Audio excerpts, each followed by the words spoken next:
मुझे बस इस टाइम में प्रिपरेशन कंटिन्यू जुडिशरी की चल रही थी और इस टाइम में जब प्रैक्टिस का हो रहा है और ट्रायल की वकालत के लिए मतलब क्या वो रहता है सर, उसके लिए क्या क्या एक फीमेल एडवोकेट को अपने आप को कोर्ट में कैसे स्टैब्लिश करना है और किन चीजों से बचना चाहिए। एक अच्छे सीनियर की पहचान कैसे करें? हिंदी मीडियम है सर, और ड्राफ्ट करके सर तो दिक्कत आती है मुझे सर क्या इंडिपेंडेंट प्रैक्टिस करना टफ हो जाएगा अगर केसेस मिले तो? यंग एडवोकेट को स्टार्ट करने के लिए हाई कोर्ट से स्टार्ट करना चाहिए, ऑनरेबल हाई कोर्ट से या फिर डिस्ट्रिक्ट कोर्ट से। सर एक दुविधा सी है, एक तो जुडिशरी की तैयारी करें और एज भी एंडिंग टाइम पे आ गई है, तो सर क्या करें? कोर्ट भी जाएं कि तैयारी करें, यहाँ टाइम भी निकलना, सर समझ नहीं आ रहा क्या करें। वकालत के पेशे में अगर आप आ रहे हैं तो उसके कुछ चीजें हैं, उन चीजों को आपको ध्यान में रखना पड़ेगा। जैसे आपका है प्रिपरेशन, नोट कर ले चाहे तो प्रिपरेशन आप लोग लिख लें, परफेक्शन। जो सर बता रहे हैं आप लोग इसको नोट भी कर लें ताकि फ्यूचर में आप लोग को आसानी रहे, जब भी अपना नोट्स पलट लीजिएगा आप लोग। एक अच्छे वकील बनने के लिए आपको सबसे पहली चीज प्रिपरेशन होती है, दूसरी चीज परफेक्शन होती है, तीसरी चीज प्रेजेंटेशन होती है और चौथी चीज पोलाइटनेस। Very good. एक क्लाइंट जो है, एक वकील आपके पास आता है, एक वकील के पास आता है, आप नए वकील हैं और पहला मुकदमा आपको मिला हुआ है, तो अपनी परेशानियों को बताने आपको आएगा, अपनी फाइल लेके आएगा। जब फाइल लेके आएगा तो आप उस फाइल को, मैंने कहा प्रिपरेशन, उस फाइल को कायदे से तैयार करें। उस फाइल को तैयार करने के साथ साथ आप फैक्ट पर भी तैयारी करें और लॉ पर भी तैयारी करें। उसके फैक्ट क्या है, उस पर क्या-क्या पॉइंट्स हैं, क्या नहीं है। कुछ उसमें आपके पक्ष में होंगे, कुछ आपके विपक्ष में होंगे। जो आपके पक्ष में हैं और जो आपके खिलाफ हैं, जो पक्ष पर है उस पे आप फैक्ट में खूब कायदे से प्रिपेयर हो जाइए। जो आपके पक्ष में है वो तो पक्ष में रहेगा ही ना, और जो आपके खिलाफ है उस पर आपको ज्यादा फोकस देना है एक अच्छे वकील बनने के लिए। उस पर आप फैक्ट के साथ साथ लॉ पर भी की तैयारी करें। लॉ का मतलब माने आप उस पे सुप्रीम कोर्ट की गाइडलाइंस क्या है, सुप्रीम कोर्ट उन बिंदुओं पर क्या कहा है, क्या उन्होंने क्या-क्या ऑब्जर्वेशन सुप्रीम कोर्ट का आया है, हाई कोर्ट के क्या-क्या ऑब्जर्वेशन आए हैं। उसके बाद जब देखेंगे तो ऐसा नहीं है कि कहावत नहीं कि जहां एक जमी है रास्ता बन जाता है। तो उस जमी पर आपकी जो फाइल है वो एक जमी है, रास्ता बनाना आपका काम है। उन बिंदुओं पर आप पहल करिए, ढूंढिए, तो उन पॉइंट पर आपको लाभ मिलेगा। ये तो आपकी हो गई प्रिपरेशन, कायदे से तैयारी करेंगे आप। अब नोट्स उसके बना लीजिए, उसकी ब्रीफ बनाना सीखिए कि इन फाइल का, जैसे आपका क्रिमिनल का है तो क्रिमिनल केस का ब्रीफ बनेगा, सिविल का है तो सिविल कैसे ब्रीफ बनेगा। क्रिमिनल की आप वकालत करना चाहते हैं तो क्रिमिनल में जो ब्रीफ है एफआईआर से लेके आपको चार्जशीट तक की ब्रीफ बनानी पड़ेगी कि हर आईयू ने हर पर्चे में क्या क्या इन्वेस्टिगेशन किया, क्या कमियां उसमें है। मेडिकल रिपोर्ट है, मेडिकल रिपोर्ट में क्या कमियां हैं, एफआईआर से मेल खाती है कि नहीं खाती, और जो पहलू आए हैं, जो इन्वेस्टिगेशन में आए हैं, वो चीजें क्या क्या चीजें हैं। जो एविडेंस आती है तो एविडेंस आप देखेंगे जो है, एफआईआर जो फाइल आई है, फाइल में एविडेंस आपको मिलेगा ना, आप में डॉक्यूमेंट्री एविडेंस रहेगा, ओरल एविडेंस रहेगा और आपको इलेक्ट्रॉनिक एविडेंस रहेगा। अब तो इलेक्ट्रॉनिक एविडेंस भी आपको मान्य हो गई है। तो इन एविडेंसों में देखें कि आयु ने, विवेचनाधिकारी ने कहाँ-कहाँ कमियां छोड़ी है। उन कमियों को आप पकड़िए, वही आपके लिए ब्रह्मास्त्र रहेगा। इसी तरह से आप क्लाइंट को अच्छी से अच्छी रेमेडी दिला सकते हैं। ये तो होगी प्रिपरेशन की चीजें। अब दूसरी चीज आती है परफेक्शन। जब पढ़ाई आपने किया, सब कुछ ढूंढा, तो मैंने अभी कहा ना, कुछ पॉजिटिव है, कुछ नेगेटिव है। क्या आपको पक्ष में है, क्या विपक्ष में है, क्योंकि जो आपके खिलाफ है उसी पर क्वेश्चन ज्यादा पुट अप होगा। उसी पर हर आदमी का कोर्ट का भी फोकस होगा और जो आपका अपोजिट पार्टी का काउंसिल है उसका भी फोकस होगा। तो परफेक्शन की चीज ये हो गई। और सबसे बड़ी चीज ये होती है कि आप कोर्ट के सामने, नए नए वकील हैं, आप कोर्ट के सामने पेश होंगे, कोर्ट के सामने आर्गुमेंट करने के लिए वो खड़े होंगे। तो जब नई नई वकालत रहती है तो बहस करते समय पैर भी कांपते हैं।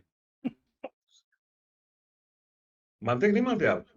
तो क्या क्या बोलना है, क्या नहीं बोलना है, तो आप उसको अपने केस को प्रेजेंट कैसे करेंगे? प्रेजेंट करने के लिए भी तरीके हैं ना।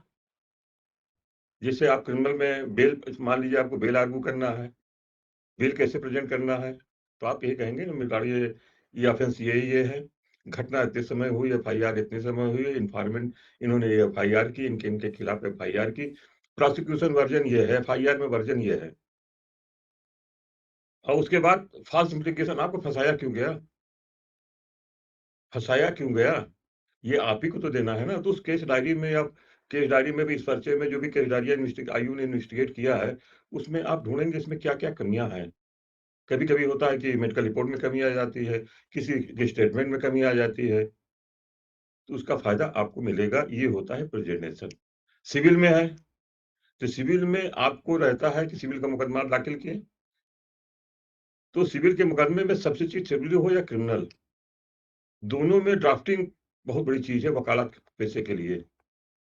इस प्रोफेशन में ड्राफ्टिंग बहुत बड़ी चीज है। जिस दिन आप ड्राफ्टिंग करना सीख जाएंगे उस दिन आप आधे वकील बन जाएंगे और अच्छे वकील बनेंगे। ड्राफ्टिंग जो रहती है शुरू से लेकर अंत तक ड्राफ्टिंग ही काम आती है,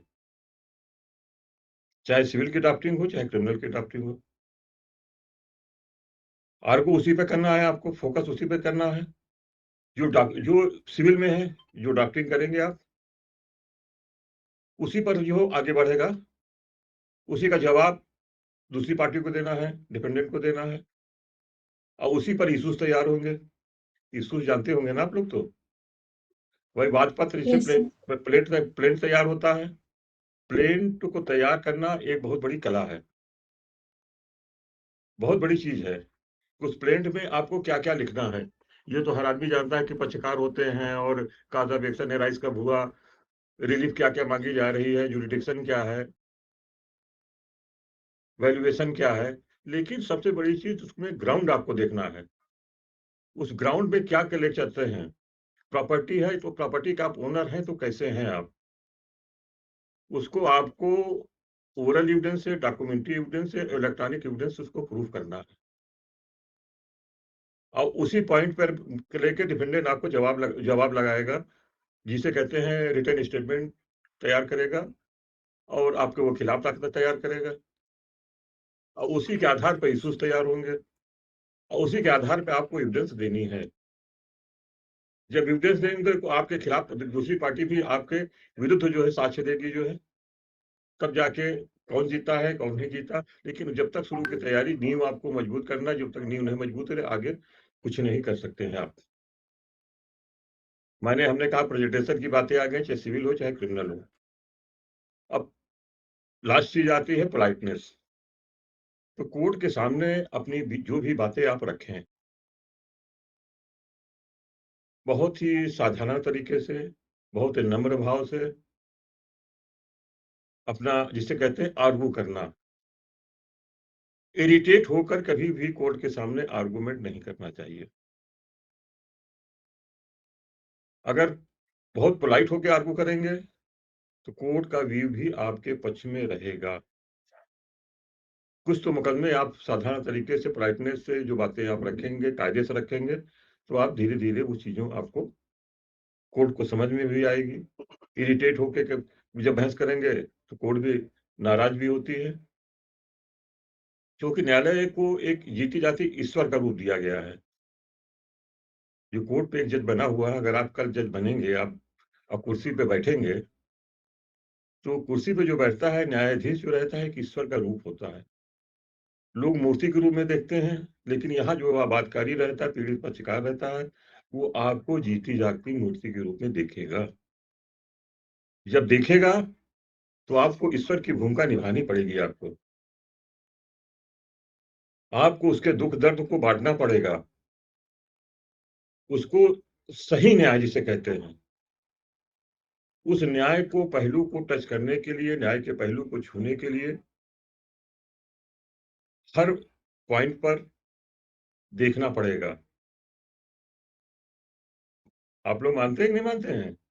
जब ईश्वर का रूप आपका, यस ईश्वर की शक्ति आपके अंदर आ जाएगी, जिसे तराजू है न्याय की देवी। आप मंदिर में जाते हैं, एक मूर्ति की पूजा करते हैं, यहाँ वादकारी जो रहता है जीती जाती ईश्वर के रूप में आपको दिखेगा।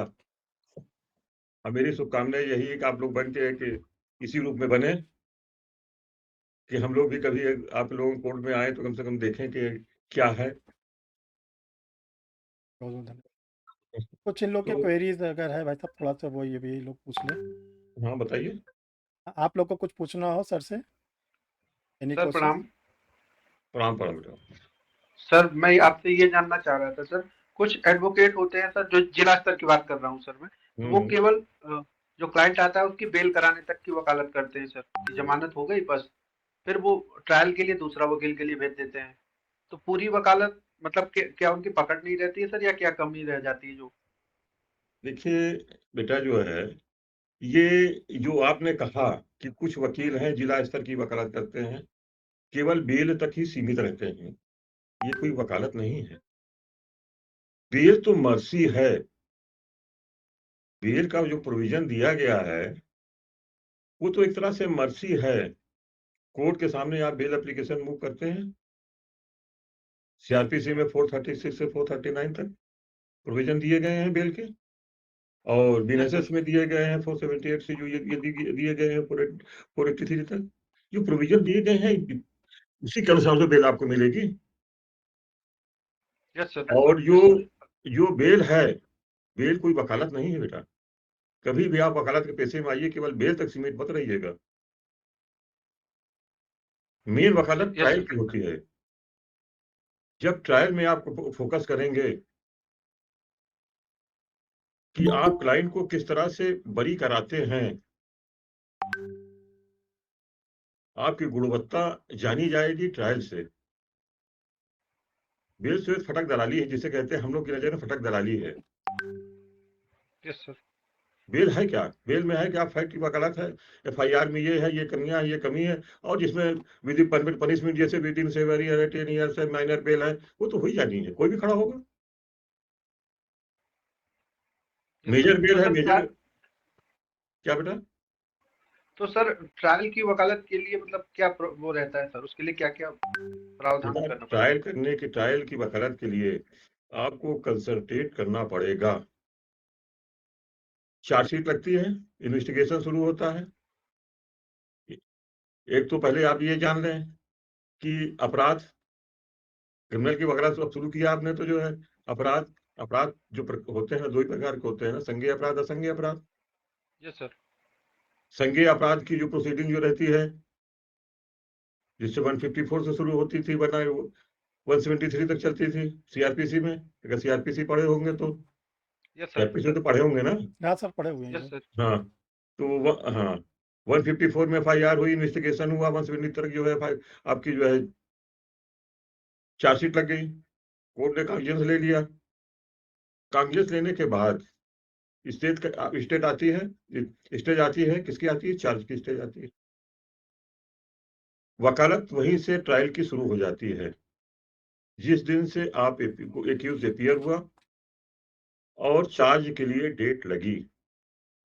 तो सबसे पहली चीज आपको यह देखना रहेगा कि क्या आपके खिलाफ जो आईयू ने इन्वेस्टिगेशन किया है, at the time of investigation IU evidence collect करेगा। आईयू मतलब इन्वेस्टिगेटिंग अफसर, जो जिसने मुकदमे को विवेचना किया, विवेचना अधिकारी, वो किस तरह की एविडेंस कलेक्ट करता है? एक तो मौखिक एविडेंस, ओरल एविडेंस कलेक्ट करेगा। ओरल एविडेंस में क्या क्या चीजें आती हैं? 161 का स्टेटमेंट आता है, अब 180 हो गया जो है। 161 के स्टेटमेंट में मौखिक रूप से आदमी का बयान लेता है। उस बयान लेने में आपका भी जो इंफॉर्मेंट है उसका भी लेगा और गवाहों के लेगा। और उसी के साथ साथ अगर कोई डॉक्यूमेंट है, दूसरी चीज कलेक्ट करता है, डॉक्यूमेंट एविडेंस कलेक्ट करता है, इलेक्ट्रॉनिक एविडेंस कलेक्ट करता है, मेडिकल एविडेंस भी कलेक्ट करता है। अगर किसी को चोट लगी है, जैसे 302 मान लीजिए, आपको किसी की हत्या हो गई है, उसको गोली लगी हुई है, उसका पोस्टमार्टम हो रहा है, पोस्टमार्टम में भी जो चीजें हैं वो मेडिकल एविडेंस से कलेक्ट होगी पूरी, जो पोस्टमार्टम में क्या कमियां हैं क्या नहीं है, उसमें सारी चीज देखी पड़ेगी। एंटीमार्टम इंजरी क्या है, पोस्टमार्टम इंजरी तो नहीं है, उसने कब खाना, उसके पेट की स्थिति क्या है, ब्रेन की स्थिति क्या है, काज ऑफ डेथ क्या है, ड्यूरेशन ऑफ डेथ क्या है, ये सब चीजें पोस्टमार्टम रिपोर्ट में देखी जाएगी।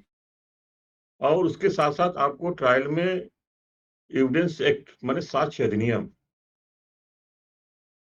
को भी देखना पड़ेगा, बहुत ही जरूरी चीजें हैं। और वकालत के लिए, जैसे आपने कहा ट्रायल के लिए भी, तो आपको प्रोसीजर का ज्ञान बहुत जरूरी है। प्रोसीजर समझ रहे हैं क्या होता है? प्रोसीजर क्या है? जो आपको चलना सिखाता है, जो कानून को सिखाता, चलना सिखाता है। प्रोसीजर ला क्या हो गया, जिसे कहते हैं सीआरपीसी, भारतीय नागरिक सुरक्षा संहिता। ये क्या है? ये प्रोसीजर है। क्रिमिनल की वकालत में प्रोसीजर सीआरपीसी, अब जो है भारतीय नागरिक सुरक्षा संहिता का ज्ञान होना बहुत ही जरूरी होता है। इसी तरह से सिविल में, सिविल की वकालत करते हैं तो सीआरपीसी, अगर आप सिविल की वकालत कर रहे हैं तो सीआरपीसी का ज्ञान होना बहुत जरूरी है। सीपी समझ गए, सिविल प्रोसीजर कोड, जी सीपी। ये प्रोसीजर कहलाता है। और उसके साथ साथ प्रोसीजर में आपका एविडेंस एक्ट भी आता है। एविडेंस एक्ट सिविल में भी लागू होगा और क्रिमिनल में भी लागू होगा। केवल ऐसा नहीं है कि सिविल में ही लागू होगा और क्रिमिनल में नहीं लागू होगा। सिविल क्रिमिनल दोनों जगह, और रेवेन्यू जो भी जहां पर एक्ट, एविडेंस एक्ट अप्लाई नहीं करेगा या अब उसका अलग एक्ट में प्रोविजन नहीं है, उसमें एविडेंस एक्ट लागू होगा। जैसे क्रिमिनल की वकालत में सीआरपीसी, आईपीसी है, सीआरपीसी है। जहां अगर अदर एक्ट में प्रोविजन नहीं है, वहां सीआरपीसी लागू होगी। अब भारतीय नागरिक सुरक्षा संहिता लागू होगी, उसके प्रोविजन लागू होंगे। और उससे बड़ी चीज यह है कॉन्स्टिट्यूशन का ज्ञान होना। तो चाहे आप जुडिशरी की तैयारी करें, वकालत करें, या टीचिंग जॉब करें, या कॉर्पोरेट सेक्टर में जाएं, इन चारों जगह प्रोसीजर का ज्ञान होना जरूरी है। अगर प्रोसीजर में आपने महारत हासिल कर ली तो यहां से लेकर सिविल, एक कचहरी से लेकर सुप्रीम कोर्ट तक आपको कोई छूने वाला नहीं है। प्रोसीजर बदलता नहीं है। प्रोसीजर यहां से लेकर सुप्रीम कोर्ट तक प्रोसीजर ही लागू होगा। मानते कि नहीं मानते आप लोग?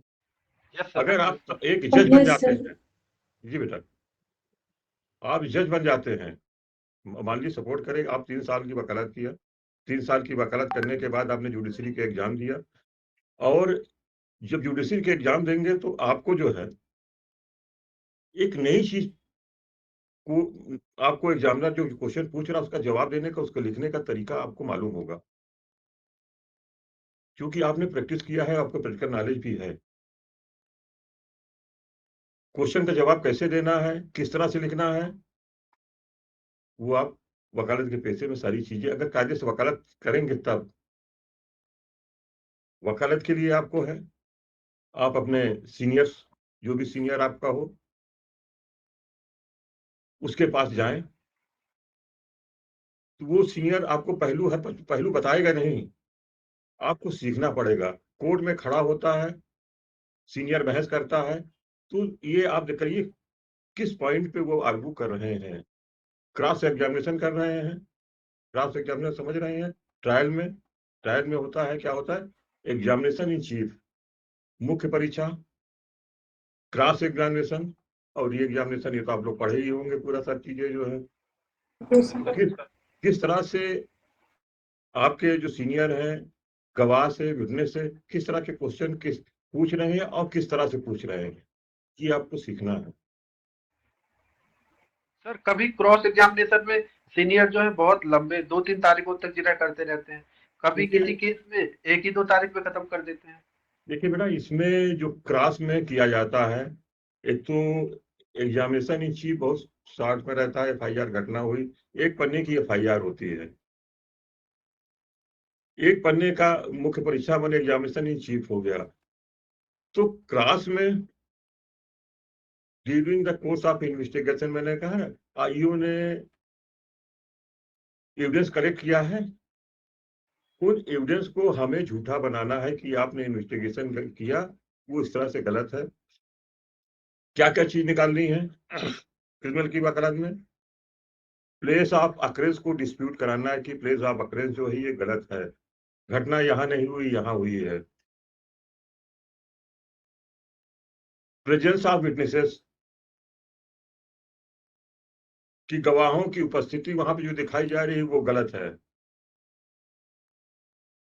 और एंटी टाइम एफआईआर, जब इन चीजों को देखा जाएगा, ढूंढा जाएगा, इस पहलू पर टच करिएगा, और आपको फंसाया क्यों गया ये भी तो आपको देखना है ना, कि घटना हुई है, उसको चोट लगी है, गोली लगी है, आईओ ने इन्वेस्टिगेशन किया है, आपके खिलाफ चार्जशीट लगी है, कोर्ट ने कॉग्निजेंस लिया है, संज्ञान लिया है।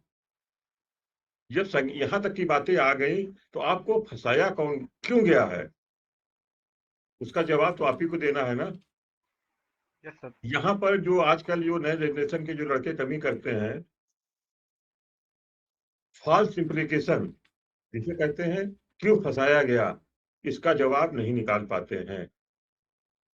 उन्होंने फैक्ट पे जिरा कर ली, उसी समय आप कहाँ थे, कहाँ नहीं थे, ये चीजें हैं। कभी कभी होस्टाइल विटनेस हो, कन्विक्शन हो जाता है। जब कन्विक्शन होता है, क्यों होता है? पहलू यही है कि आप अपने आप को साबित नहीं कर पाते कि हमें फंसाया क्यों गया, कोई दुश्मनी थी, मोटिव क्या, जिसे वर्ड है ना, मोटिव, इंटेंशन, मोटिव, मेंस रिया, बेसिक चीजें है ना। Yes sir. उस बेसिक चीजों को प्रूव करना, जैसे कहते हैं ना, साक्ष्य अधिनियम में है ना, रिलेवेंट, इनरिलेवेंट और इनकंसिस्टेंट, संगत, असंगत और विसंगत, 3 चीजें है ना। सेक्ट में पढ़िए और तीनों चीज में आप कमांड करिए। जब तीनों चीज पे कमांड कर लें तो अपने आप क्वेश्चन, अपने आप उसका आंसर मिलना शुरू होगा।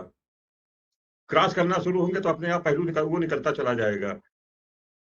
और क्रॉस एग्जामिनेशन, क्रॉस करने के साथ साथ जब आपको फाइल मिल गई, आपको क्रिमिनल की फाइल मिल गई आपको, या सिविल की मिल गई आपको, उस पर आपने कायदे से तैयारी कर लिया, फैक्ट पर भी और लॉ पर भी। और लॉ पर भी, उस पर आप ये देखिए, पहले सबसे बड़ी चीज, जब फाइल उठाइए, तैयार करिए, जब आप फैक्ट पढ़ेंगे पूरी चीज, केस डायरी पढ़ेंगे पूरी चीज, उस पर सुप्रीम कोर्ट के केस लॉ क्या क्या है, उस पॉइंट पे 302 में सुप्रीम कोर्ट ने इन पॉइंट पे क्या कहा है, किस पॉइंट पे एक्विटल हो रहा है, किस पॉइंट पे अपील अलाउ हो रही है। जजमेंट पढ़िएगा, अपने आप क्लियर होता चला जाएगा कि इस पॉइंट पे सुप्रीम कोर्ट ने टच किया, इस पर सुप्रीम कोर्ट ने अलाउ किया है। उसी पॉइंट को आप नोट कर लें, कायदे से ये पॉइंट है, ये पॉइंट है, इसमें ये चीजें हैं, इस पॉइंट में हमको क्रॉस करना है। समझ रहे हैं आप? जब उस पॉइंट पे क्रॉस करिएगा, तो जब क्रॉस करने के बाद जो एविडेंस आपकी निकलेगी, जो आपके फेवर में चीजें आएंगी, और जब आर्गू करेंगे तो आर्गू करने के साथ साथ जो सुप्रीम कोर्ट में आप केस लॉ आपने पढ़ा है, उसको केस लॉ भी कोट कर सकते हैं, करेंगे तो टोटल होगा कि नहीं होगा? होगा ना? यस ये चीजें हो गई। और क्या आप जानना चाहते हैं, पूछिए, बताएं आपको। और लोग जरा गुड इवनिंग सर। सर जैसे ट्रायल में, हाँ, मतलब जैसे एक केस है, उसमें 3-4 आरोपी हैं यदि अभियुक्त, तो ज्यादातर वकील लोग हमने जो देखा है, वो जो मुख्य आरोपी बनाने की बात होती है, वो एक दूसरे पे थोपते रहते हैं कि इनका जो क्लाइंट है ये मुख्य आरोपी है, वो कहते हैं कि नहीं इनका है। ये क्यों करते हैं सर? ये गलत है या सही है सर? नहीं, ये गलत है बेटा, ये गलत है। एक सीनियर काउंसिल को, जो उस केस को लीड कर रहा है, भले 4, उसमें एक केस है, उसमें 5 एक्यूज हैं, 5 एक्यूज में अगर 5 ये काउंसिल है, तब तो कोई बात नहीं है, वो तो 5 को बचाने का प्रयास करेगा। अगर उसमें 5 काउंसिल हो गए, तो उसमें जो सीनियर है, जो लीड करेगा, उसको ड्यूटी ये रहती है कि और जो जूनियर्स है सीनियर्स को ब्रीफ करें। पहले जो सीनियर है केस को अगर क्रॉस कर लेता है, क्रॉस करने के बाद कोई भी सीनियर जो रहेगा ये नहीं कहेगा सारे को इनको फंसाइए, उन पे थोपिए।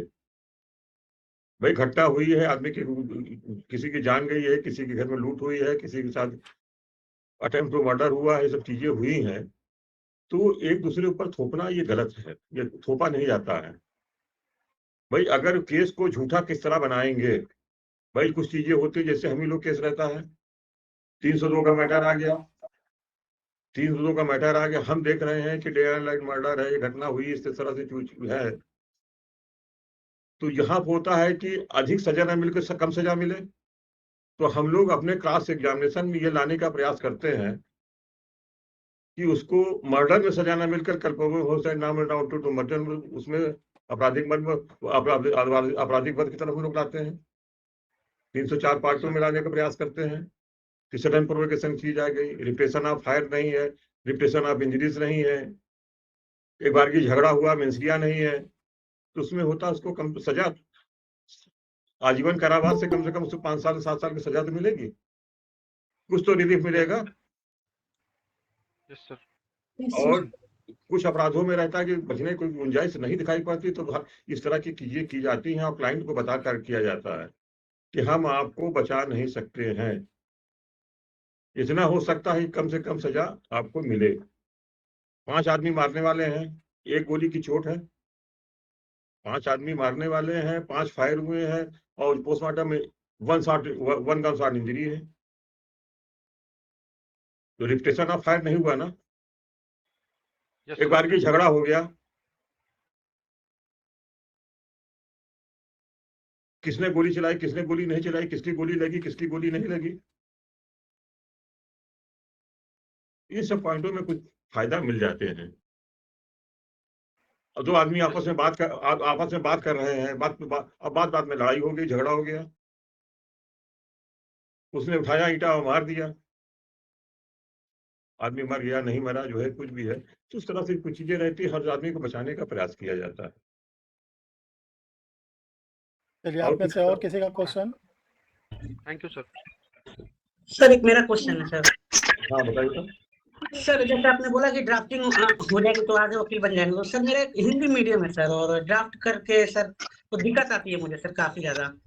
नहीं बेटा, देखिए हिंदी मीडियम इंग्लिश मीडियम में ऐसा कुछ नहीं है, हम लोग हिंदी मीडियम में पढ़े हुए हैं, ऐसा नहीं है, उससे कोई फर्क नहीं पड़ता है। हिंदी मीडियम के काउंसिल जो है बड़े अच्छे भी आगे तक निकले हुए हैं,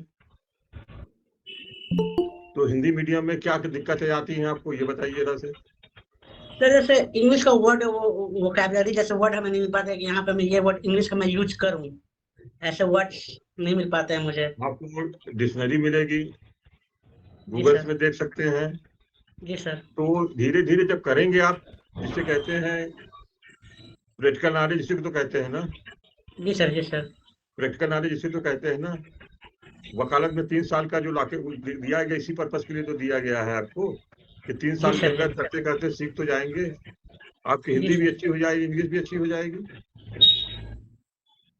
ऐसा नहीं केवल आप हिंदी मीडियम में हिंदी ही बोलिए, इंग्लिश में भी आर्गू कर सकते हैं, हिंदी में आर्गू कर सकते हैं, दोनों भाषा की यूज कर सकते हैं।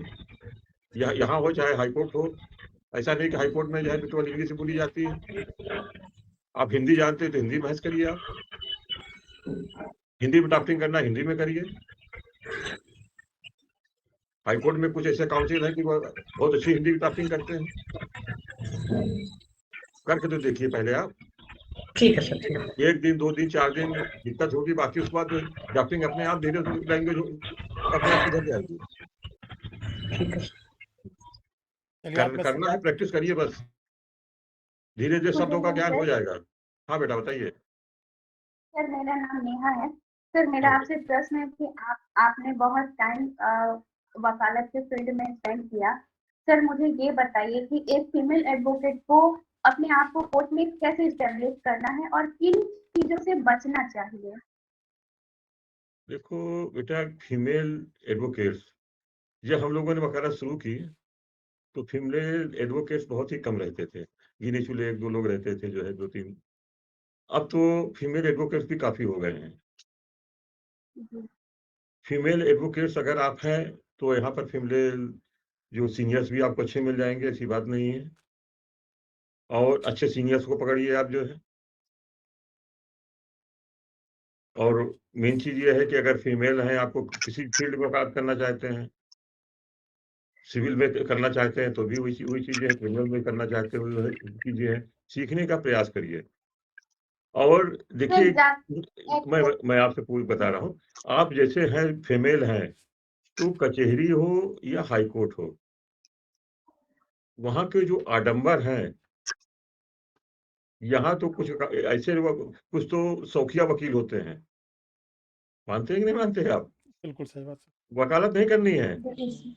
ला के डिग्री पा लिए हैं, काली कोट पहन लिए हैं, दिन भर खुराफात करना उनका पेशा जैसे बन गया। घर से निकलेंगे केवल कहीं प्रॉपर्टी का काम कर रहे हैं, कुछ और काम कर रहे हैं, इधर-उधर का मतलब प्रोटेक्शन के लिए। ऐसे लोगों से सावधान रहने की ज़रूरत है, चाहे मेल हो, चाहे फीमेल हो। अगर आप वकालत में आप करियर बनाना चाहते हैं तो। अब फीमेल के लिए तो बड़ी अच्छी चीज़ है। अब और कई लेडीज़ जो हैं, बहुत सफल वकील बनी है। जस्टिस पूनम श्रीवास्तव थी यहाँ पर, बहुत अच्छी वकील थी, हाई कोर्ट की जज बनी जो है। यहाँ कई लड़कियाँ वकालत कर रही हैं, बहुत अच्छा कर रही हैं। ये है कि अपने काम में फ़ोकस रखिए बस। भई आप वकालत कर रहे हैं, तो आपको क्लाइंट भी बनाना है। नेटवर्क भी आपको बनाना है, डेवलप करना है। नेटवर्क कैसे डेवलप होगा? भई आपकी जैसे सिविल की वकालत कर रही हैं, कॉर्पोरेट की वकालत कर रही हैं, क्रिमिनल की वकालत कर रही हैं, तो नेटवर्क है जेल्स वगैरह से मुलाकात करना, लोगों से जो अच्छे-अच्छे सीनियर्स हैं, उनसे मुलाकात करना, उनसे काम की डिमांड करना, छोटे-मोटे काम हमको दीजिए जो है, उनके साथ लेके काम करिए। अब कोई भी सीनियर रहेगा, हम ही हैं या कोई भी है, जो भी जूनियर्स हम लोग के पास रहते भी हैं, थोड़े छोटे-मोटे काम रहते हैं, सब उन्हीं को दे देते हैं कि आप इसको करिए, हमसे गाइड ले लीजिए बस। हम लोग के यहाँ लड़कियाँ भी हैं, काम सीख रही हैं, वकालत कर रही हैं, तो धीरे-धीरे वो अपने आप करते-करते शुरू में तो डर लगेगा आपको, कैसा है, नहीं है, ये नहीं है, वो नहीं है। लेकिन जब करते काम करिएगा, होना है कि आपको बोल्ड होना ज़रूरी है। बोल्ड होने का मतलब मैंने आपसे कह रहा हूँ कि आप ये समझिए, आप जो हैं फीस आपको कौन दे रहा है? जिसका आपने मुकदमा लिया ना, तो अन्नदाता कौन हुआ आपका? आपका क्लाइंट हुआ ना, जिससे फीस लिया है ना? तो कोर्ट के उस मुकदमे की उतनी तैयारी करना है कि वो हमारा अन्नदाता है। और जो सामने बैठा हुआ जज है, उसको आपको सिखाना है कि हम जो कह रहे हैं वो सही है। समझ रहे हैं आप? हमारा कहने का तात्पर्य ये नहीं सिखाना, ये कहना है कि सारी बातें आपको पढ़िए, सीखिए और बोल्ड होना सीखिए। बहुत लोग होते हैं, समझे हर चीज़ ऐसा होता है, कभी-कभी जी, रहते हैं, जी। बहुत तैयारी किए रहते हैं और कोर्ट के सामने खड़े नहीं बोल होते हैं तो पाते। आधा भूल जाते हैं। नहीं बोल पाते सर। ये चीज़ें आपको सीखना है। जिस दिन ये चीज़ सीख जाएँगे तो आप एक टॉप क्लास वकील हो जाएँगे। हो सकता है कि 3 साल का जो लॉकिंग पीरियड 3 साल में इतने बोल्ड हो जाएँ, इतनी अच्छी वकालत चल जाए कि हमको अब कहेंगे हमको वकालत ही करनी है। बहुत से ऐसे लोग हैं।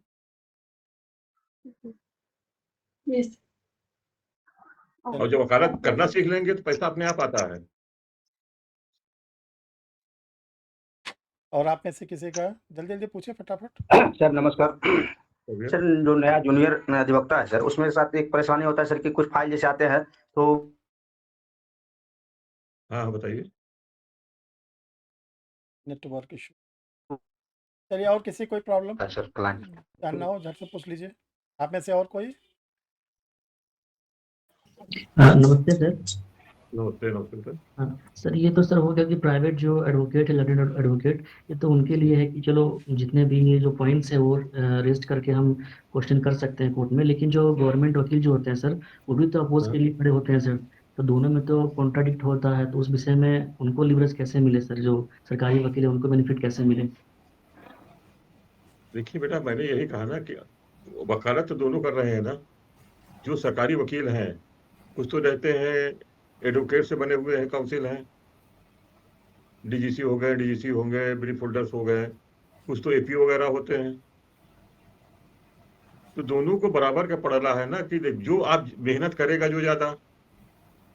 जो मेहनत ज्यादा करेगा वो जीतेगा, जो अच्छे केस कायदे से तैयार करेगा वो आगे बढ़ेगा जो है।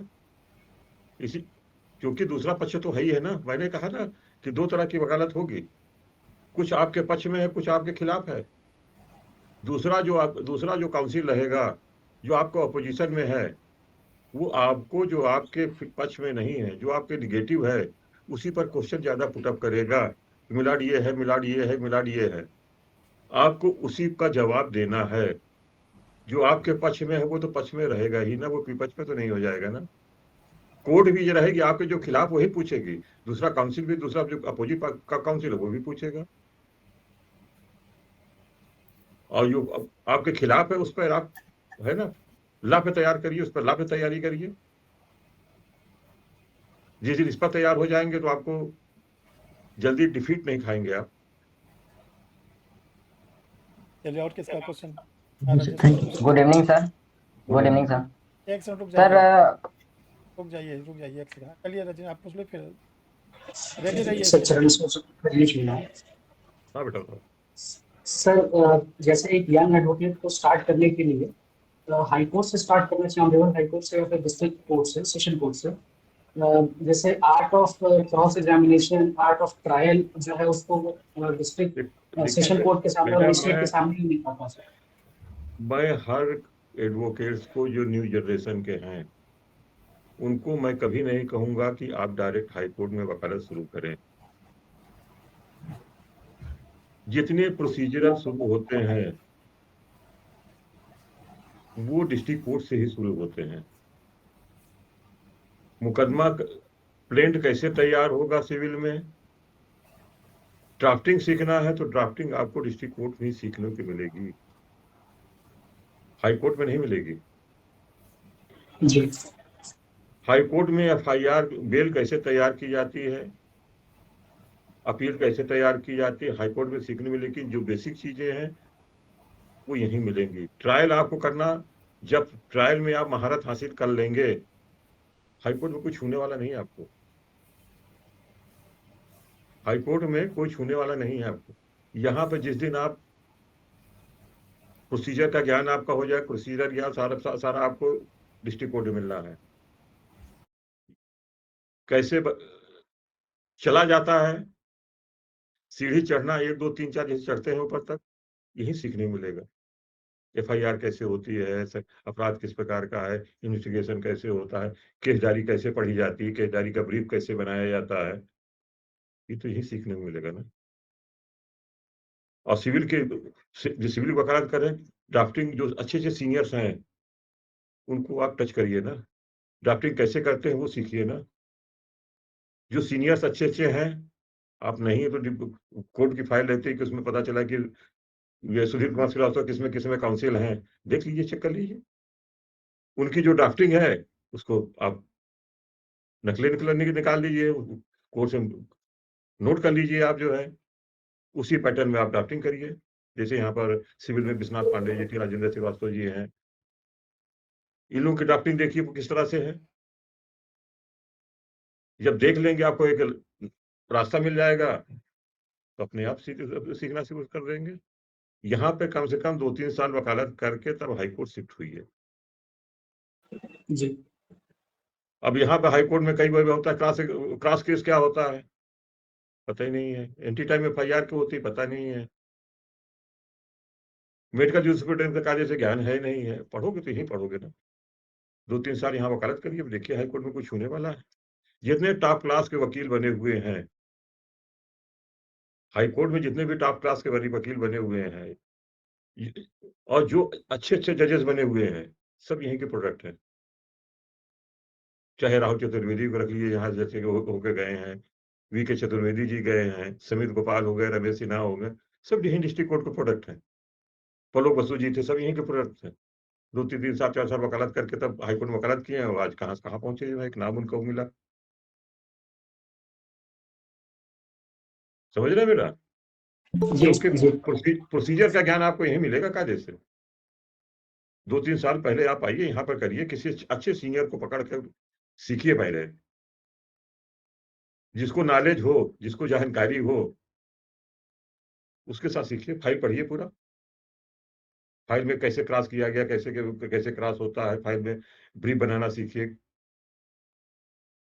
तो अपने आप आगे बढ़ते चले जाएंगे।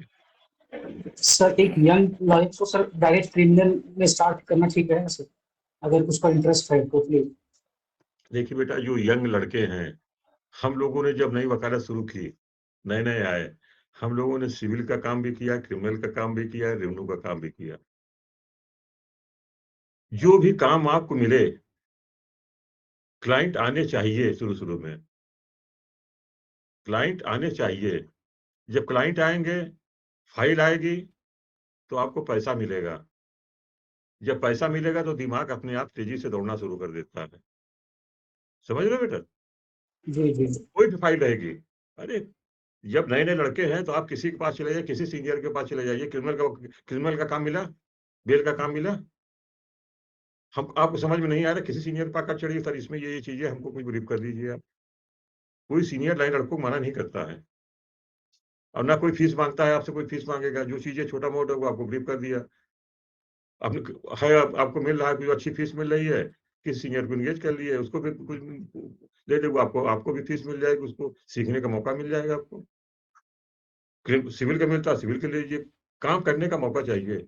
अब हम लोग जो रहते हैं कि एक स्टेज आने के बाद रहता है कि इतना काम रहता है कि हम हर तरह के काम पकड़ना शुरू करेंगे तो नहीं रह पाएंगे ना। हमें काम को जो लिया उसको हमको रिजल्ट भी तो देना है, क्योंकि एक जो क्लाइंट रहता है आपको किस शिद्दत से आता है, ये जानिए आप जो ना। यहाँ पर हम, और सबसे वकालत के पेशा जो है बड़ा ईमानदारी का पेशा है। किसी तरह की बेईमानी या छल कपट आपको इस पेशे में नहीं करनी है, अगर आपको आगे बढ़ना है तो। जहां पे बेईमानी करेंगे वहीं पतन शुरू हो जाएगा। जैसे एक जज रहता है, जुडिशरी में आदमी गया और जज बन के जज की कुर्सी में बैठ गया, तो वहां पर एक तरह से देखिए ईश्वर का रूप हो गया, ईश्वर का रूप तरह बैठा हुआ है। वकील जो है वहां का पुजारी हो गया, या वहां का जो है कि रक्षक हो गया, और वादकारी जो रहते हैं आपके पूजा करने वाले कोई हो गए। तो वहां पर हर अधिकारी को, हर किसी भी जज को चढ़ावे की तरफ ध्यान नहीं देना चाहिए। ये भविष्य में याद रखिएगा। चढ़ावा का मतलब समझ रहे हैं? पैसे की तरफ नहीं दौड़ना चाहिए। Yes sir. यहाँ तो नए नए जो जजेस बन गए हैं, केवल बहुतों को देखा गया कि किस तरह से पैसा आए। क्यों हर्ष जी? बिल्कुल सही बात है। चढ़ावे की तरफ ध्यान नहीं देना है, कि गवर्नमेंट आपको खुद इतना ज्यादा पैसा देगी, इतना ज्यादा फैसिलिटी दे रही है आज के जमाने में, कि उतना ही बहुत है। क्योंकि उसका परिणाम बहुत खराब होता है कि ईश्वर का डंडा जब पड़ता है तो फिर कोई, इसी तरह वकालत का पेशा है। किसी की चीटिंग नहीं करना है, ईमानदारी से काम करना शुरू कर देंगे जिस दिन से, भरपूर काम मिलेगा, भरपूर पैसा मिलेगा, और ईमानदारी के पैसा में है, इस वकालत के पैसे में है। और आप में से कोई? Good evening sir. Good evening बेटा। सर एक अच्छे सीनियर की पहचान कैसे करें, ये थोड़ा बता दीजिए। अरे बैठे तो हैं, आप कैसे पहचान करोगे? हैं? बेटा अच्छे सीनियर के लिए जो आपसे जूनियर से अच्छे से बात करे, जिसके पास अच्छा खासा काम हो। अच्छे सीनियर्स के लिए तो उसको देखिए कि अच्छा, कोई भी सीनियर, जैसे आप किसी कोर्ट में खड़े हो जाइए, कोर्ट में गए, देखा उसके पास काम है, किस तरह से वो कोर्ट में बहस कर रहा है, क्रॉस एग्जामिनेशन कर रहा है, और किस तरह से क्लाइंटों से बात कर रहा है। क्लाइंटों से बात, अच्छा सीनियर वही होता है जो हर पहलू को, हर, जिसे कहते हैं ना, हर पहलू को देखे। अच्छाई और बुराई आपके अंदर अपने आप नजर आ जाएगी, अच्छा कौन है, खराब कौन है। अब सीनियर्स को जो रहता है, जैसे हम, ये चैम्बर मेरा है, बैठा हुआ हूँ ना, तो ये क्या है, ये मेरा मंदिर है बेटा। Yes sir. तो मंदिर में जो रहता है, जिस तरह से आदमी जाता है, जिस तरह से आदमी देखता है, उसी तरह से उस मंदिर को में रहना चाहिए। जैसे चैम्बर में बैठिए, जो सीनियर जो रहता है पान ना खाता हो, तम्बाकू ना खाता हो, गुटखा ना खाता हो, इस सब जो लत ना हो, उससे सर सीनियर कोई नहीं मिलेगा। डिस्ट्रिक्ट में तो मैक्सिमम यही मिलेंगे। बेटा हम भी तो करते हैं, हम ना तो मैं पान खाता हूँ, ना तम्बाकू खाता हूँ, ना सिगरेट पीता हूँ, ना दारू पीता हूँ, ना नॉनवेज खाता हूँ। बताइए, बहुत बड़ी चीज। यस बहुत सर। सादा जीवन है सर आपका। Yes, धीरे धीरे धीरे आदत छूट जाएगी तो अपने आप सब उससे नफरत होने लगेगी धीरे धीरे। अब क्रिमिनल की वकालत करता हूँ। और सर आप में से आपको ज्वाइन करने के लिए क्या करना होगा? Thank you sir. Direct attack कर दिया। बेटा हमको ज्वाइन करने के लिए जो है, बेटा मेहनत, अगर हमारे पास आओगे तो मेहनत करना पड़ेगा। अगर सर तैयार है। मेहनत करने को तैयार हो तो फिर ज्वाइन कर सकते हो, ऐसी बात नहीं है। अगर कोई पूछना है कुछ, जैसे हाँ जी आप हैं आपको बता दें, कभी कभी कोई पूछना है, कोई दिक्कत है आप लोगों को तो आगे पूछ सकते हैं आप लोग। सर कभी कभी या हमेशा? हमेशा कर सकते हो बेटा। आपको अगर ललक है, आगे सीखने की इच्छाएं हैं तो कभी हमेशा ही है फिर। जी सर। और आप में से कोई जल्दी सब लोग अपने चांस का अवेल करिए, ऐसा मौका बहुत कम मिलता है। अच्छा कुछ पूछना है? नहीं सर, थैंक यू सर, ऐसे हो जाती है। इच्छा इलाहाबाद आना बेटा? चाहती थी वकालत। चलो हाँ आपको दीक्षा जी बताओ बेटा। ये कह रहे थे बहुत इलाहाबाद कायदे से सुन रही है ये जो है। हाँ, इनके पापा भी एडवोकेट हैं। अच्छा Yes, अच्छा, sir, यहीं पर political- बेटा? नहीं आज No, sir, Azamgarh district court. अच्छा Yes. बेटा। हाँ क्या पूछना थी? अच्छा चलो। सर हाँ बेटा। मेरा क्वेश्चन नहीं था, मुझे बस इस टाइम में प्रिपरेशन कंटिन्यू जुडिशरी की चल रही थी और इस टाइम में जब प्रैक्टिस का हो रहा है और ऐसा लग भी रहा है कि हाँ प्रैक्टिस करनी चाहिए, तो इलाहाबाद देखिए बेटर बेटा, होगा या आजम? एक चीज मैं बताऊं आपको, अगर आप जुडिशरी की तैयारी कर रही हैं तो जुडिशरी की तैयारी करते रहिए, उसमें कोई कमी मत लाइए। हर्ष जी हैं जैसा कहते हैं, जिस तरह से सिखाते हैं उस तरह से उसको पढ़ते रहिए। एक्सपीरियंस के लिए यहाँ पर आप डिस्ट्रिक्ट कोर्ट में एक मेंबर बन जाइए। रजिस्ट्रेशन आपका है, बार काउंसिल में Yes, sir. रजिस्ट्रेशन हो गया, ऑल Yes, इंडिया sir. के एग्जाम पास कर लिया, सीयूपी Yes. नंबर मिल गया, Yes. तो वहां पर आप यहाँ पर मेंबर बन जाइए। और 10 बजे आना है, 11 बजे आना है, 11 से घंटे 2 घंटे यहाँ पर रहिए। प्रोसीजर 2 बजे तक रहता, 2 बजे तक आप ईमान कीजिए, 2 बजे तक हम यहाँ पर डिस्ट्रिक्ट कोर्ट में रहेंगे या हाई कोर्ट में रहेंगे। देखिए अगर जुडिशरी की तैयारी कर रहे हैं तो हाई कोर्ट वकालत मत करिएगा, समझ रहे हैं आप? अगर जुडिशरी की तैयारी करना है, पीसीजे की करना है, एजीएस की करना है, तो आप डिस्ट्रिक्ट कोर्ट की प्रोसीडिंग सीखिए। एग्जाम भी देंगे तो डिस्ट्रिक्ट कोर्ट में किस तरह से एग्जाम का लिखा जाता है, उसका आंसर किस तरह से लिखना है, आपको यही चीज मिलेगी। तो 2-3 घंटे आइए, सीखिए, जाके अपना तैयारी करिए, कोई आपको रोक नहीं पाएगा, फर्स्ट अटेम्प्ट में निकल जाइएगा आप। लेकिन ये पूरा जो ज्ञान जो है आपने बताया ना, आप प्रोसीजर ला का पर तैयारी फोकस ज्यादा करिए। जुडिशरी के एग्जाम देते हैं तो वकालत करते हैं तो प्रोसीजर में आप महारत हासिल करना आपका काम है। अगर आप बढ़ना है तो ला के फील्ड में, तब जज बन के भी बैठेंगे आप तो प्रोसीजर का ज्ञान आपको कायदे का है, सीपीसी, सीआरपीसी, एविडेंस एक्ट और कॉन्स्टिट्यूशन का। कॉन्स्टिट्यूशन तो हमारे कहिए का वेद है, वो एक तरह से ग्रंथ है जिसका पालन हर धर्म के लोग करते हैं। प्रोसीजर आप सीखिए, जैसे हर चीज पढ़ाते होंगे प्रोसीजर में ज्यादा फोकस मारते होंगे, चाहे एविडेंस एक्ट हो, चाहे सीआरपीसी हो, चाहे सीपीसी हो। अब तो आ गया है तो भारतीय न्याय संहिता, भारतीय नागरिक सुरक्षा संहिता और भारतीय साक्ष्य अधिनियम। अभी तो इसको समझने में थोड़ा सा दिक्कत भी होती होगी, क्यों सर? नहीं अब धीरे धीरे सर ये लोग जो है नहीं धीरे धीरे अब जानकारी तो अब धीरे धीरे हो जाती है। तो 1 साल हो गया है, हाँ हाँ, धीरे धीरे पकड़ आने लगी है, मालूम भी चल गया कि बिना इसके काम नहीं चलेगा, इसका काम नहीं चल काम रहा नहीं है। चलेगा, तो फिर वो होता क्या है। और आप में से कोई जल्दी बोलिए, किसी को और किसी का कोई क्वेश्चन है? आपको कभी कोई दिक्कत हो, हर्ष जी आपके पास सही है, बिल्कुल आप लोग से कभी कोई चीज पूछना है, कभी भी आप आ सके पूछ सकते हैं। आप लोग जो है, आप लोग कभी रहता है किसी फाइल पढ़नी रहती है कुछ आके, तो फाइलों पढ़ सकते हैं आप लोग कभी आके जो है। नमस्ते सर। नमस्ते बेटा। हाँ सर, जी मैं पूछ रही थी, जैसे आपने कहा कि किसी अच्छे सीनियर वकील के अंडर में ही प्रैक्टिस स्टार्ट करनी चाहिए नई वकील को। सर हाँ क्या हाँ, इंडिपेंडेंट प्रैक्टिस करना टफ हो जाएगा अगर केसेस मिले तो? नहीं केसेस मिलेंगे तो इंडिपेंडेंट प्रैक्टिस करना कोई मुश्किल बात नहीं है, लेकिन सीनियर्स का सहारा लेना पड़ेगा, समझे बेटा। जी सर। आपको किस तरह से ड्राफ्टिंग होनी है, समझ रही हैं आप। जी सर। उसकी ड्राफ्टिंग आप कर सकती हैं। करने के लिए जो सीनियर्स की जो फाइलें हैं, जो भी चीजें हैं, सीनियर्स की ड्राफ्टिंग को आपको लेना पड़ेगा। जी सर, वो मैंने किया सर। मैंने सीनियर्स के ही रिकॉर्ड को उठाकर मैंने सारे के सारे केसेस उससे रिलेटेड जो था वो उन्हीं का ड्राफ्टिंग को देखकर चेंजेस करके मैंने ड्राफ्ट भी किया सर। बट मेन चीज़ ये हो रही है कि एक अच्छे सीनियर एडवोकेट का पहचान करने में बहुत दिक्कत आ रही है, किनके अंडर में जाएं। कोई सीनियर एडवोकेट तो कहते हैं मेरे पास आइए हम हेल्प कर देंगे आपका, तो उन्हें ज्वाइन करना चाहिए कि नहीं ज्वाइन करना नहीं चाहिए? नहीं, अच्छे सीनियर्स हैं, अगर वो कहते हैं आपको हेल्प करने को, बिल्कुल करिए।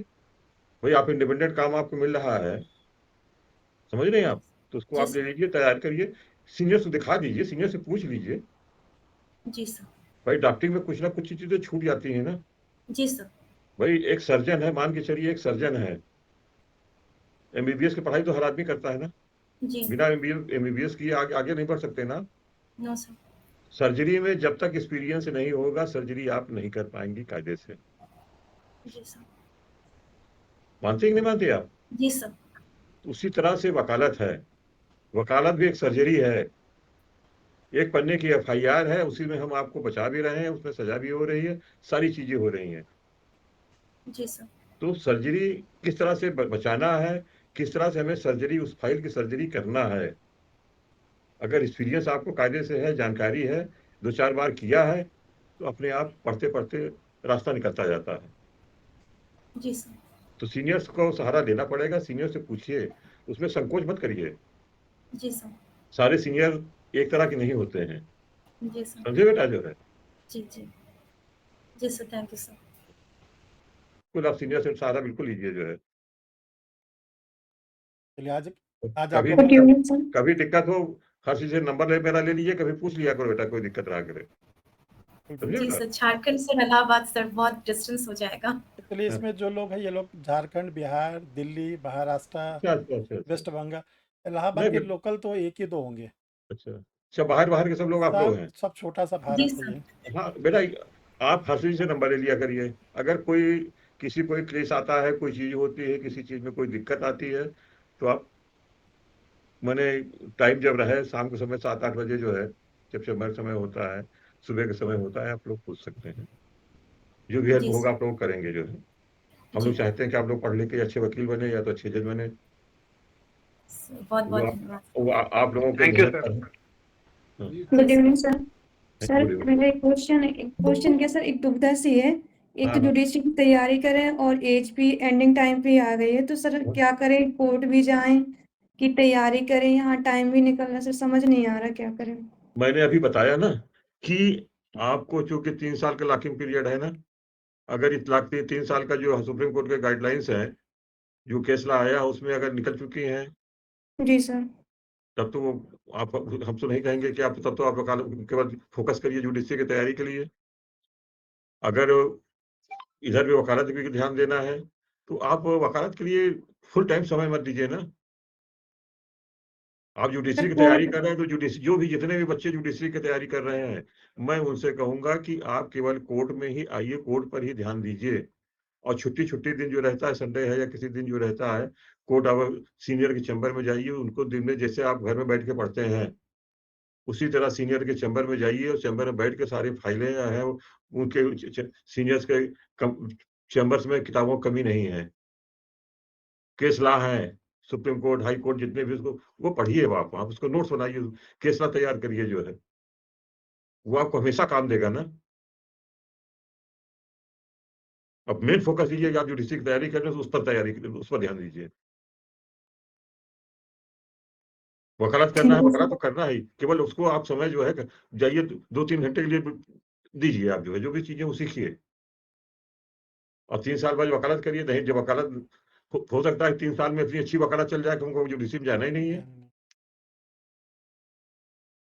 बहुत से तो ऐसे लोग होते हैं ना, वकालत बड़े अच्छी चल गई, अच्छा वो हो गया, तो जो आनंद इसमें आएगा फिर जुडिशरी में नहीं आएगा। सही बात है। Thank you sir. आज का सेशन बहुत ही अच्छा सेशन रहा और हम समझते हैं कि आप लोग आज के सेशन से बहुत ज़्यादा लाभान्वित हुए होंगे और विल पावर भी आपकी स्ट्रांग हुई होगी। और जिस उद्देश्य से आज सर को बुलाया गया था, हम समझते हैं वो मोटिव पूरा हुआ। फिर कभी कोई ज़रूरत होगी फिर कॉल किया जाएगा। ये आप लोग जिन बातों को बताया कि रिकॉर्डेड वीडियो रहेगा, इसको आप लोग 2 बार 3 बार देखिएगा, जो बातें बताएगा उसको नोट कर लीजिएगा और फिर कभी कोई दिक्कत होगी बताइएगा सर से, फिर रिक्वेस्ट किया जाएगा। परीक्षा रिफ्रेशर ऑनलाइन लॉ क्लासेस को आप क्यों ज्वाइन करें? पिछले 1 साल का ऑनलाइन लॉ क्लासेस का रिकॉर्ड रहा हमारा, वो अगर आप देखें तो 110 स्टूडेंटों ने बिहार के एपीओ के लिए क्लास लिया, उसमें से 55 स्टूडेंटों ने फाइनल सिलेक्शन लिया। सर आई एम ग्लैड कि मुझे तब पता चला, राइट टाइम पे पता चला, उसके बाद से आपने बहुत अच्छा गाइड किया, मेंस में भी इंटरव्यू में भी स्टेप बाय स्टेप सर, तो वो बहुत ज्यादा हेल्पफुल था सर। और ये 32वीं न्यायिक सभा भी सर के ही मार्गदर्शन में दिया और इससे पहले हम बिहार एपीओ में सिलेक्शन हो चुका था पिछले ही साल अंतिम रूप से, और अच्छे रैंक से मेरा सिलेक्शन हुआ था और उसके लिए भी सर से मैंने पूरी कोचिंग ली थी। का पूरा सहयोग रहा हर स्टेज पे। सर ने सर की वो क्लासेस जो भी थी उन्होंने उसमें हमें समझाया गया किस तरीके से हमको अच्छे से अच्छा और धीरे धीरे करके अपने आंसर देने और जो पूछा जाए सिर्फ वहीं तक का आंसर देना, ज्यादा अपना शो नहीं करना। रिक्वायरमेंट थी। ऑल्दो मैं दिल्ली में होते हुए भी, दिल्ली में भी काफी सारे थे, लेकिन मैं या तो मैं उन्हें अप्रोच नहीं कर पाया या मुझे नहीं पता, लेकिन कोइंसिडेंटली यूट्यूब में मैं आपकी काफी वीडियोस थी सर जो पहले से वॉच करता था और मुझे लगा कि वहां से आपके यहाँ से मुझे जो गाइडेंस मिलेगी जो मैं एक्सपेक्ट कर रहा था सर बिल्कुल 100% ज्यादा ही मिला। और ये सफलता जो मुझे मिली है इसके लिए मैं ईश्वर का तो धन्यवाद दूंगी ही, साथ साथ आपका भी एक सहयोग रहा है मेरी इस सफलता में, तो मैं आपको भी बहुत मतलब दिल से आभार प्रकट कर रही हूँ। Thank you Richa ji, thank you. परीक्षा रिफ्रेशर सर से पूरी तरह से इसमें गाइड ले, जहाँ कोई प्रॉब्लम हो हमारे सर बताने के लिए एनी टाइम तैयार हैं। उनकी काफी बुक्स वगैरह भी आ रही है जिनको पढ़कर हम एक रणनीति बनाकर। मैंने ऑनलाइन क्लासेस ज्वाइन किया था, मैं सर की सफलता और साथ साथ मेरी भी सर की उपलब्धि के कारण मेरी सफलता हासिल हुई है, इसके लिए मैं सर के प्रति आभार व्यक्त करता हूँ। सोचा कि अब क्या किया जाए, तो फिर इधर उधर मार्केट में बहुत जगह खोजने पे फिर सर के बारे में पता चला, परीक्षा लॉ रिफ्रेशर के बारे में पता चला। सर को 31 इयर्स का एक्सपीरियंस है अपने बच्चों को पढ़ाने का, सर से मैं जुड़ा। फिर आपने मुझे डांटा भी कि उलझुल बातों में दिमाग मत लगाओ, अपना तैयारी ऑनेस्टी से करो, सिलेक्शन हो जाएगा। उलझुल बातों पे ध्यान दोगे, बहुत रिमोर फैलते हैं, ऐसा होता है वैसा होता है, उस चक्कर में कुछ नहीं रखा है। तो आपका जो डांट पड़ा सर उससे भी अच्छा लगा सर। तो अच्छे तरीके से सर के गाइडलाइंस में गहन अध्ययन किया और प्रॉपर जो प्रीवियस ईयर का मेंस का जो था पैटर्न उसको मैंने फॉलो किया और बारीकी से क्वेश्चंस को अध्ययन किया। जो 6 नए एक्ट जोड़े गए थे उसके लिए सर से ही मैंने लिया और सर के गाइडलाइंस में उसको भी पढ़ा।